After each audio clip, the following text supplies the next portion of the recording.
Hello everyone. In this video we are going to discuss about management accounting. Basically इस video में हम discuss करने वाले हैं what is management accounting and what's its nature and its characteristics. So ये बहुत ही easy form of accounting है जिसका नाम है management accounting.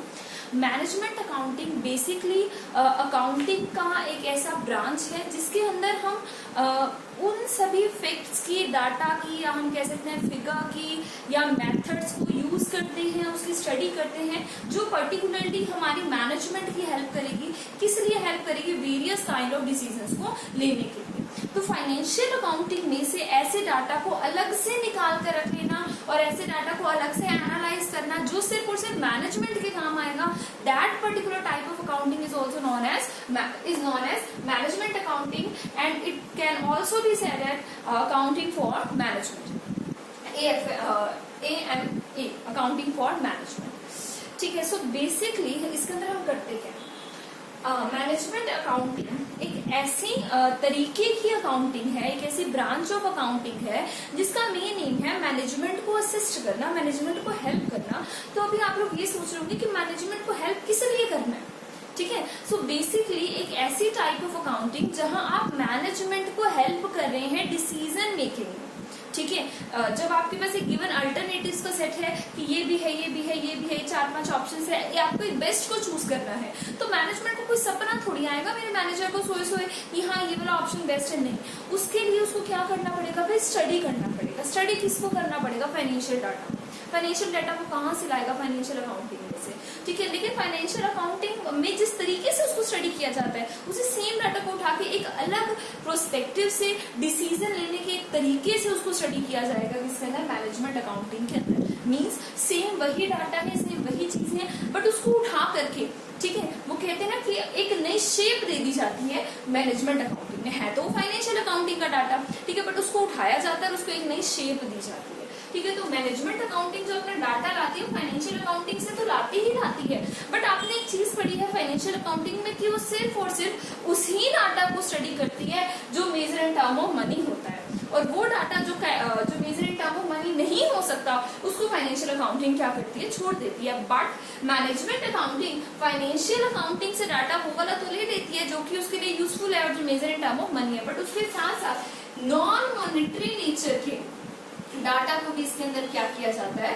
स्टडी किया जाता है. बिकॉज आपने किसी एक चीज को, किसी एक ऑप्शन को चूज करना है, तो आप जितने भी प्रैक्टिकल हो जाइए, मैनेजर्स हैं तो एक ह्यूमन बीइंग ना, रोबोट्स तो हमने नहीं बिठा रखे, कंप्यूटर्स तो नहीं है, वो ह्यूमन बीइंग्स ही है ना, तो कहीं ना कहीं उनका वो जो एक इमोशनल एस्पेक्ट होता है, ठीक है, एक कह सकते हैं कि नॉन मॉनिटरी एस्पेक्ट होता है, उसको भी कंसीडर करते हैं. तो ये बात तो मैनेजमेंट अकाउंटिंग भी मानता है कि हाँ भाई ये इस तरीके की अकाउंटिंग है जो अपनी वेटेज भी देती है. किस चीज को वेटेज देती है? कि पर्सनली मैनेजर की फीलिंग्स क्या है, वो किसको ज्यादा वेटेज दे रहा है, किसको मान लीजिए वो ज्यादा पसंद कर रहा है किस ऑप्शन को चूज करना और किसको नहीं कर रहा है. ठीक है. तो कहीं ना कहीं मान लीजिए कि मशीन ए ले, मशीन बी ले, ठीक है, हम इसके लिए इनके क्वालिटेटिव एस्पेक्ट को स्टडी करने से पहले क्वांटिटेटिव एस्पेक्ट को हमने स्टडी कर लिया. ठीक है. तो लगा कि इसकी जो कॉस्ट आएगी वो भी 1 लाख आएगी और इसकी कॉस्ट आएगी ये भी 1 लाख आएगी. अब किसको चूज करना है ये किस पे डिपेंड कर रहा है? हमारे मैनेजर पे. अभी 2 ऑप्शंस में से किसी एक को कौन उठाएगा? हमारा मैनेजर ही उठाने वाला है. ठीक है. तो जब इसकी कॉस्ट भी सेम आ गई तब भी मेरा मैनेजर इसको पिक कर रहा है, इसको नहीं कर रहा है, तो उसके पीछे रीजन क्या है? कहीं ना कहीं आपको नहीं लगता कि कुछ नॉन मॉनिटरी एस्पेक्ट भी है जिसको मैनेजर ने स्टडी करके सेम कॉस्ट, सेम कुछ सब कुछ होने पर भी इसको चूज कर लिया और इसको उसने चूज नहीं किया है? तो इसके पीछे कहीं ना कहीं आपको ऐसा नहीं लगता कि उसकी अपनी पर्सनल फीलिंग्स भी होंगी? ठीक है. अब इसको अगर नहीं समझ आ रहा है, इसको और इजी कर देते हैं. ठीक है. अपने स्कूल टाइम के डेज में जाते हैं. स्कूल टाइम के डेज में क्या होता था? मान लीजिए आप लोग स्कूल नहीं गए, एक दिन आप लोग स्कूल नहीं गए, तो क्या हो गया? आपको काम पूछने के लिए जाना है अपने 2 फ्रेंड से. आपको अपने किसी फ्रेंड से क्या करना है? काम पूछने के लिए जाना है. ठीक है. तो आपके 2 फ्रेंड है. मान लो मेरा एक फ्रेंड है रमेश, ठीक है, एक फ्रेंड है मेरी कविता. ठीक है. रमेश मेरे घर के साथ रहता है और कविता मेरे घर से दूर रहती है. ठीक है. तो मैं किससे काम पूछने के लिए जाती थी? देखो अभी इस टाइम की बात नहीं करिए, अभी तो सबके पास फोन ऐसा व्हाट्सएप पे, इंस्टा पे, ठीक है, मैसेज करके पूछ लेते हैं कि क्या काम करवाया. मैं थोड़ा पिछले टाइम की बात कर रही हूँ, इतनी पुरानी वैसे मैं भी नहीं हूँ, मेरे टाइम पर भी पूछ लेते थे, बट एक एग्जांपल देने के लिए, आपको ये बताने के लिए आपको एक चीज समझा रही हूँ कि कहीं ना कहीं जब ह्यूमंस डिसीजन लेने लगते हैं ना, तो उनके मन में कहीं ना कहीं नॉन मॉनिटरी डाटा भी कहीं दूर कहीं वर्क कर रहा होता है, जो उनको एक तरीके से कहते हैं नहीं ये नहीं, इसको चूज करो। तो अब देखो क्या हुआ, ये मेरे घर के साथ वाले घर में रहता है रमेश, और ये मेरे घर से दूर रहती है कविता। तो मैं क्या करूंगी, रमेश से डाटा लूंगी। ठीक है, अपना डाटा क्या है, मेरा होमवर्क मैं किससे उठाऊंगी, रमेश से उठाऊंगी। तो इसी को मशीन भी बेचने वाला लगा लो, ये एक मशीन भी बेच रही है, ये मशीन भी बेच रही है, इसकी मुझे सस्ती पड़ रही है, तो मैंने किसको उठा लिया, इसको उठा लिया, और इससे मैंने वो मशीन ले ली। जैसे कि मेरा, अगर मैं नॉर्मल लैंग्वेज में बात करूँ तो मेरा टाइम बच रहा था ना कि मैं उसके घर तक जाऊँ और फिर होमवर्क लेकर आऊँ, उतरे में तो मैं इससे लेकर एक काम का होमवर्क कर ही लूंगी। ठीक है, तो ये एक नॉर्मल सा सेटअप था, इसमें आपने फटाफट से बता दिया। अब देख लीजिए, अगर ये मेरा घर बीच में है, इधर रमेश रहता है और इधर कविता रहती है। ठीक है, तो अब मैंने क्या किया, दोनों का घर तो पास पास था, ऐसी दिक्कत मैनेजमेंट के आगे आ जाती है। ठीक है, कि दोनों ही जो एस्पेक्ट है, दोनों ही ऑप्शन है, दोनों ही सेम लग रही है, दोनों की जो कॉस्ट आने वाली है वो सेम आने वाली है। तो अगर आप सोचिए, अगर आपको रमेश पसंद है तो आप किससे डाटा लेने के लिए जाएंगे, रमेश से लेने के लिए जाएंगे, जाकर 2-4 गप्पे भी मारेंगे। ठीक है, अगर आपको कविता पसंद है तो आप फिर कविता के पास जाएंगे और कविता से जाकर होमवर्क भी ले लेंगे और 4-5 उसके साथ बैठकर बातें भी कराएंगे। तो इससे क्या पता चला कि जब दो चीजें, ठीक है, बिल्कुल आपको एक जैसी लगती है, तो मैनेजमेंट को जब डिसीजन लेना होता है तो कहीं ना कहीं, जैसे आपके मन में कहीं ना कहीं उस टाइम पे क्या हुई, आपकी एक इमोशन अटैच होकर आपने डिसीजन को ले लिया, वैसे ही मैनेजमेंट भी क्या करती है उस टाइम पे, एक इमोशनल एस्पेक्ट से डिसीजन को ले लेती है। ठीक है, तो ये एक बड़ा सिंपल सी तरीके से मैंने आपको ये बताया है कि इस तरीके से जब हम मैनेजमेंट अकाउंटिंग की बात करते हैं, क्योंकि मैनेजर्स हैं, ठीक है, तो ऐसा नहीं है कि पूरी तरीके से वो आपकी एक मशीन की तरह काम करेंगे, दो एस्पेक्ट लिया, उसको स्टडी किया, सेम आ गया तो उसके और एस्पेक्ट्स को देखा, नहीं, इतना ज्यादा कुछ नहीं होता। अगर थोड़ा बहुत फर्क भी आ रहा होता है ना, तो भी कहीं ना कहीं जहां से उनको ये लगता है कि पुराने रिलेशन है, लिंक्स हैं, ठीक है, वहां से वो जल्दी उस ऑप्शन को क्या कर लेते हैं, चूज कर लेते हैं। बट एक चीज ध्यान रखिए, जब कोई पूछता है कि मैनेजमेंट का क्या काम होता है, तो हम कहते हैं हमारी ऑर्गेनाइजेशन को मैनेज करना। ठीक है, तो वो मैनेजमेंट का काम है, बिल्कुल है, उसके लिए मैं मना नहीं कर रही हूँ। बट अगर आप थोड़ा सा एक क्लासी सा जवाब देना चाहते हैं तो आप क्या कह सकते हैं कि मैनेजमेंट का काम है डिसीजन मेकिंग का अवेलेबल अल्टरनेटिव में से एक ऐसे बेस्ट अल्टरनेटिव को चूज करने का जो मेरी ऑर्गेनाइजेशन के लिए आगे जाकर बेनिफिशियल प्रूव हो जाएगा। ठीक है, तो ये भी मैनेजमेंट का काम है। तो उसके लिए वो क्या करती है, मैनेजमेंट अकाउंटिंग क्या करते हैं, वेरियस अल्टरनेटिव को स्टडी करते हैं। ठीक है, नेक्स्ट मैनेजमेंट अकाउंटिंग के नेचर या कैरेक्टरिस्टिक्स पे आते हैं। It Lay's more emphasis on future. हम मैनेज किसको कर सकते हैं, क्या मैं अपने पास्ट को मैनेज कर सकती हूँ, नहीं कर सकती ना।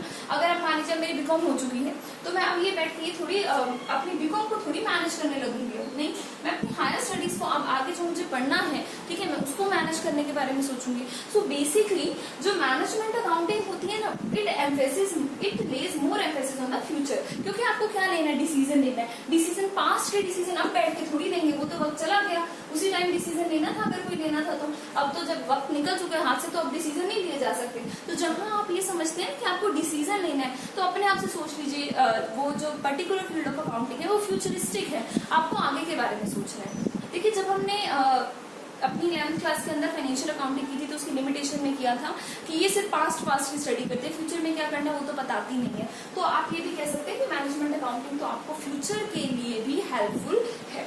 ठीक है, तो मैनेजमेंट अकाउंटिंग एक ऐसी टाइप ऑफ अकाउंटिंग है जो मोर एम्फेसिस देती है on the future. Next, no specific rules and regulation. जब हम फाइनेंशियल अकाउंटिंग को पढ़ते हैं तो हमें कुछ स्पेसिफिक अकाउंटिंग स्टैंडर्ड और कुछ अदर तरीके के फॉर्मेट्स मिलते हैं जिनको हमें फॉलो करना होता है। पर मैनेजमेंट अकाउंटिंग पूरी तरीके से हमारे मैनेजर्स के हाथ में है, क्योंकि बेसिकली हमने उसको कहीं बाहर शो नहीं करना, वो हमारे लिए मैंडेटरी नहीं है। हम मैनेजमेंट की सहूलियत के लिए, ताकि उनको up to date data available हो, वो बेस्ट दे हमारी ऑर्गेनाइजेशन को, इसीलिए हम बेसिकली इसको मेंटेन कर रहे हैं। ऐसा कोई स्पेसिफिक सेट ऑफ रूल्स या रेगुलेशंस नहीं है जो इसके ऊपर लगाई जा रही हैं। नो सच फॉर्मेट। सिमिलरली इसका कोई स्पेसिफिक फॉर्मेट नहीं है।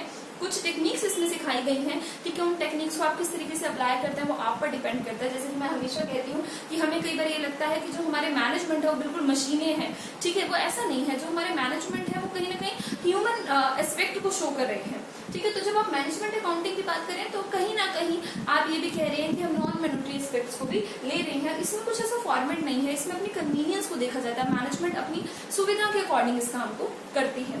Next, it use some techniques. इसके अंदर जब हम फर्दर स्टडी करेंगे, एक्चुअली फर्स्ट वीडियो है अभी हमारी, जब हम अगली वीडियो डालेंगे तो हम कुछ टेक्निक्स की स्टडी करेंगे इसके अंदर मैनेजमेंट अकाउंटिंग के अंदर। ठीक है, वो हमने फाइनेंशियल अकाउंटिंग में नहीं पढ़ा, कॉस्ट अकाउंटिंग में नहीं पढ़ा, टैक्सेशन में नहीं पढ़ा। ये पर्टिकुलरली डिफरेंट ही टेक्निक्स हैं जो मैनेजमेंट को अल्टरनेटिव्स को चूज करने में, ठीक है, बेस्ट हो रहे हैं नहीं हो रहे, स्टैंडर्ड्स मीट हो रहे हैं नहीं हो रहे, उसको करने में हेल्प करेगी।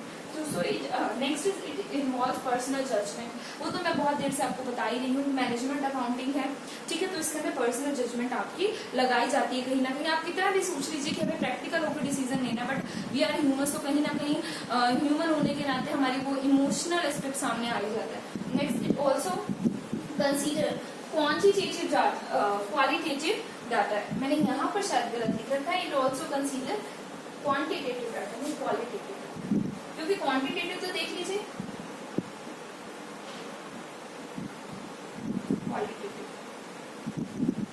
क्वालिटी को भी दिखाता है, तो क्वालिटेटिव डाटा को भी दिखाता है। तो ये क्वालिटेटिव डाटा को भी कंसीडर करते हैं। आज से पहले हमने जितने टाइप ऑफ अकाउंटिंग करा है, हमने उन सब ने यही बोला कि वो क्वालिटेटिव एस्पेक्ट को स्टडी नहीं करता, बट ये एक टाइप ऑफ अकाउंटिंग है जो क्वालिटेटिव एस्पेक्ट की भी क्या करती है, स्टडी करती है। Next one is purely optional. Management accounting एक प्योरली ही ऑप्शनल टाइप ऑफ अकाउंटिंग है। किसी एक्ट में या ये लीगली मैंडेटरी नहीं है कि आपको ये करना है, ठीक है, ये प्योरली ऑप्शनल है, आपकी अपनी चॉइस पर, आपके अपने मन पर डिपेंड करता है कि आपके ऑर्गेनाइजेशन में ऐसा हो रहा है या नहीं हो रहा। बेसिकली बिल्कुल न्यू डायमेंशन ऑफ अकाउंटिंग है, जो कुछ ऑर्गेनाइजेशन अभी भी ऐसे हैं जो इसको नहीं भी यूज कर रही हैं, बट स्टिल उनका काम चल रहा है, ठीक है, बट ये यूज करनी चाहिए, ठीक है, क्योंकि मैनेजमेंट नहीं तो सब कुछ करना है। मैनेजमेंट अगर बेस्ट डिसीजन लेगा अपने आप, वही बात है कि बिजनेस की गाड़ी सही पटरी पर चलती रहेगी। तो ये वैसे तो प्योरली ऑप्शनल है, बट फिर भी कर लेना चाहिए इसको अडॉप्ट। नेक्स्ट, इट असिस्ट का मतलब होता है help management only, not for other stakeholder. ठीक है, जब हम फाइनेंशियल अकाउंटिंग बनाते हैं तो उसके कई सारे यूजर्स उठ कर आ जाते हैं, बट मैनेजमेंट अकाउंटिंग का कोई यूजर, कोई हकदार इसको उठ के आने वाला आपके पास नहीं है।